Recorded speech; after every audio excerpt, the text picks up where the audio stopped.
Gênesis capítulo 25 diz assim: Abraão casou com outra mulher que se chamava Quetura.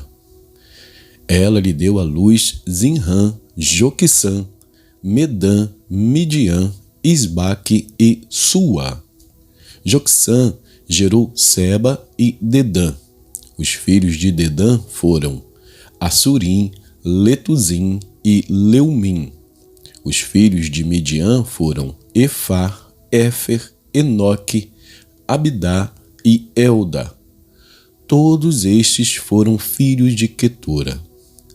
Abraão deu tudo o que tinha a Isaque. Porém, aos filhos das concubinas que tinha, Abraão deu presentes e, ainda em vida, os separou de seu filho Isaque, enviando-os para a terra do Oriente. Os dias da vida de Abraão foram 175 anos. Abraão expirou e morreu após uma longa velhice e foi reunido ao seu povo. Os filhos dele, Isaque e Ismael, o sepultaram na caverna de Macpela, no campo de Efrom, filho de Zoar, o Eteu, em frente de Manre, o campo que Abraão havia comprado dos filhos de Hete. Ali foram sepultados Abraão e Sara, sua mulher. Depois da morte de Abraão, Deus abençoou Isaque, o filho dele. Isaque morava perto de Beer-Lahai-Roi.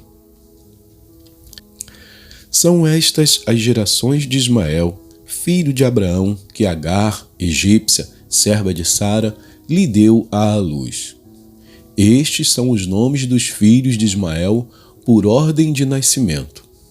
O primogênito de Ismael foi Nebaiote, depois Quedar, Abideel, Mibsão, Misma, Dumá, Massá, Hadade, Temá, Getur, Nafis e Quedemá.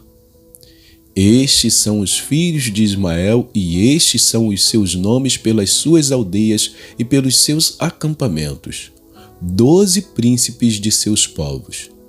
E os anos da vida de Ismael foram 137, e morreu e foi reunido ao seu povo.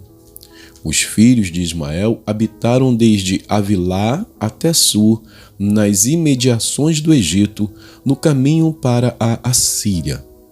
Ele se estabeleceu diante de todos os seus irmãos. São estas as gerações de Isaque, filho de Abraão. Abraão gerou Isaque.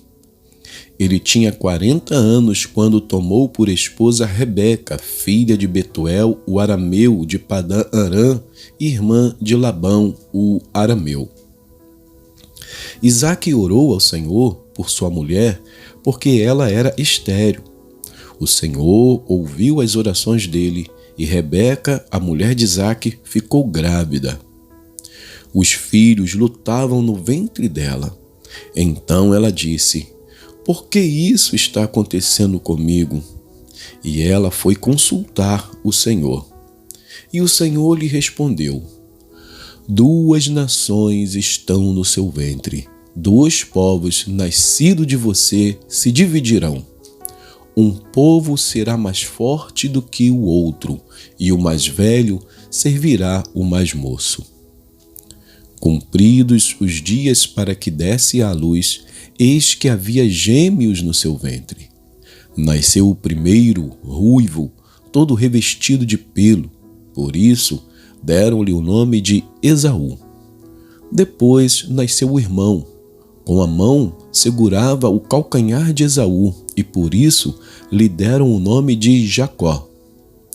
Isaque tinha 60 anos quando Rebeca deu à luz. Cresceram os meninos. Esaú tornou-se perito caçador, homem do campo. Jacó, porém, era homem pacato e morava em tendas. Isaque amava Esaú porque se saboreava de sua casa. Rebeca, porém, amava Jacó. Jacó tinha feito um ensopado quando Esaú, exausto, veio do campo e lhe disse: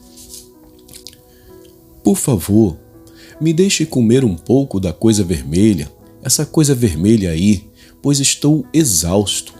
Por isso deram-lhe o nome de Edom. Jacó respondeu: primeiro me venda o seu direito de primogenitura.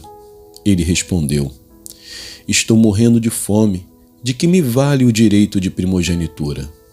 Então Jacó disse: primeiro jure. Esaú jurou e vendeu o seu direito de primogenitura a Jacó. E Jacó deu a Esaú pão e o ensopado de lentilhas. Ele comeu e bebeu, levantou-se e saiu. Assim, Esaú desprezou o seu direito de primogenitura. Vamos a Jó, no capítulo 14. Jó, capítulo 14. Diz assim: o ser humano, nascido de mulher, vive breve tempo, cheio de inquietação. Nasce como a flor e murcha, foge como a sombra e não permanece. Sobre ele abres os teus olhos e me fazes entrar em juízo contigo? Quem poderá tirar coisa pura daquilo que é impuro? Ninguém. Visto que os dias do ser humano estão contados, o número dos seus meses está nas tuas mãos. Traçaste limites além dos quais não passará. Desvia dele o teu olhar para que tenha repouso, até que, como o trabalhador, tenha prazer no seu dia. Porque há esperança para a árvore, pois mesmo cortada, voltará a brotar e não cessarão os seus rebentos. Se as suas raízes envelhecerem na terra e o seu tronco morrer no chão, ao cheiro das águas brotará e dará ramos como a planta nova. Mas, se alguém morre, fica prostrado.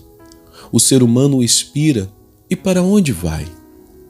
Como as águas do lago evaporam e o rio se esgota e seca, assim o ser humano se deita e não se levanta. Enquanto existirem os céus, não acordará, nem será despertado do seu sono. Quem dera me escondesses na sepultura e me ocultasses até que a tua ira passasse. Quem dera me fixasses um prazo e depois te lembrasses de mim. Quando alguém morre, será que volta a viver? Todos os dias da minha luta esperaria até que viesse a minha mudança. Tu me chamarias e eu te responderia, terias saudades da obra das tuas mãos, e até contarias os meus passos e não levarias em conta os meus pecados. A minha transgressão estaria selada num saco e terias encoberto as minhas iniquidades. Mas como o monte que desmorona e se desfaz, e a rocha que se move do seu lugar, como as águas gastam as pedras e as cheias levam o pó da terra, assim destróis a esperança humana. Tu prevaleces para sempre contra o ser humano e ele passa. Mudas o semblante dele e o despedes.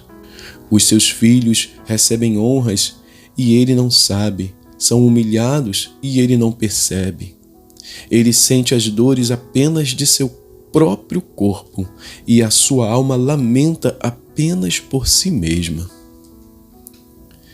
Capítulo 15.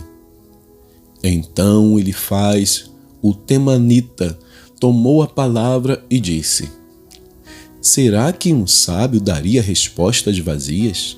Será que encheria a si mesmo de vento leste? Argumentaria com palavras que de nada serve, com razões das quais nada se aproveita? Mas você destrói o temor de Deus e diminui a devoção a Ele devida. Pois o que você fala se inspira em sua iniquidade, e você adota a língua dos astutos. A sua própria boca o condena, e não eu. Os seus lábios dão um testemunho contra você. Será que você é o primeiro homem que nasceu? Por acaso você foi formado antes dos montes? Será que você ouviu o conselho secreto de Deus e detém toda a sabedoria? O que você sabe que nós não sabemos? O que você entende que nós não entendemos? Também há entre nós homens idosos e de cabelos brancos, muito mais velhos do que seu pai.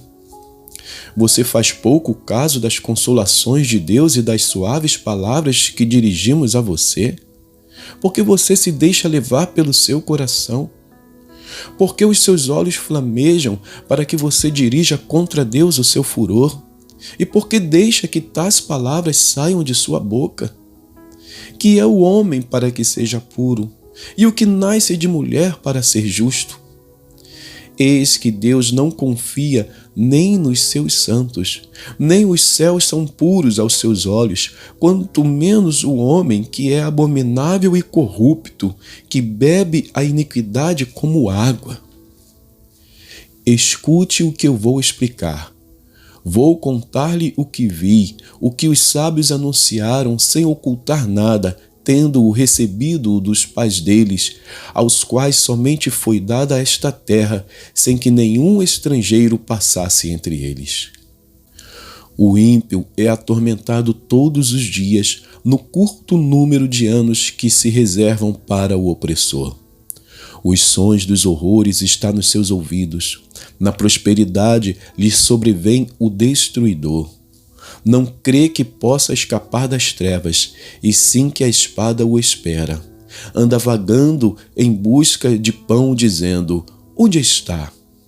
Bem sabe que o dia das trevas está perto. A angústia e a tribulação o assombram.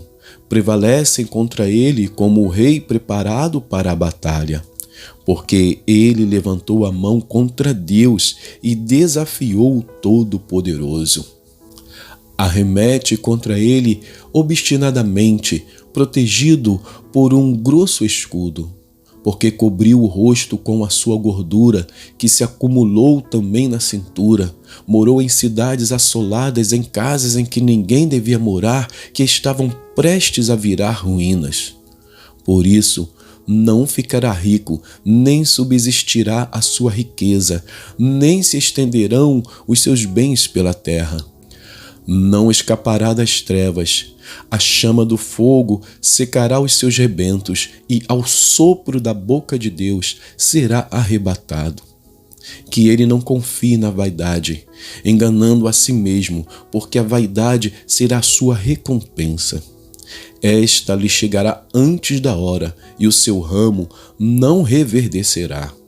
Será como a videira que perde as uvas ainda verde, como a oliveira que deixa cair a sua flor. Porque a companhia dos ímpios será estéril, e o fogo consumirá as tendas do suborno. Concebem o mal e dão à luz a iniquidade. O coração deles só prepara enganos. E que Deus abençoe a porção da sua palavra.